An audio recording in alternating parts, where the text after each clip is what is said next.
पण एकंदरीत आतापर्यंत माझी परिस्थिती अशी झाली होती की नक्की आता सर्जेकोट किल्ला तुम्हाला दाखवायचा तर काय दाखवायचा, म्हणजे पडलेले घनदाट जंगलामध्ये दडलेले बुरुज दाखवायचे, की मग किल्ल्याच्या आतमधली जी जमीन आहे ती नांगरून तिथे माड लावून ठिबक सिंचन केलेलं आजची शेती दाखवायची. असा खूप जास्त गहन प्रश्न माझ्या मनामध्ये होता आणि राहून राहून हीच गोष्ट मनामध्ये येत होती की छत्रपती शिवाजी महाराज जर आपल्याकडे जन्माला आले नसते ना तर खूप जास्त भारी झालं असतं.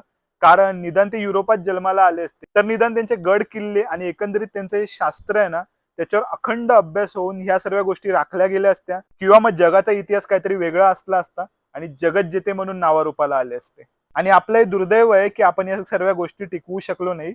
कारण एकंदरीत महाराष्ट्रामध्ये आणि कोकणामध्ये खरं तर पर्यटनावर खूप सारे वेगवेगळे प्रयोग झालेले आहेत, खूप मोठ्या मोठ्या गोष्टी झालेल्या आहेत, पण ज्या खरोखर गोष्टी व्हायला पाहिजेत त्या काय झाल्या नाहीत. आणि हा खरा दोष मी कोणाला दुसऱ्याला देणार नाहीये, तर हा दोष माझा आहे.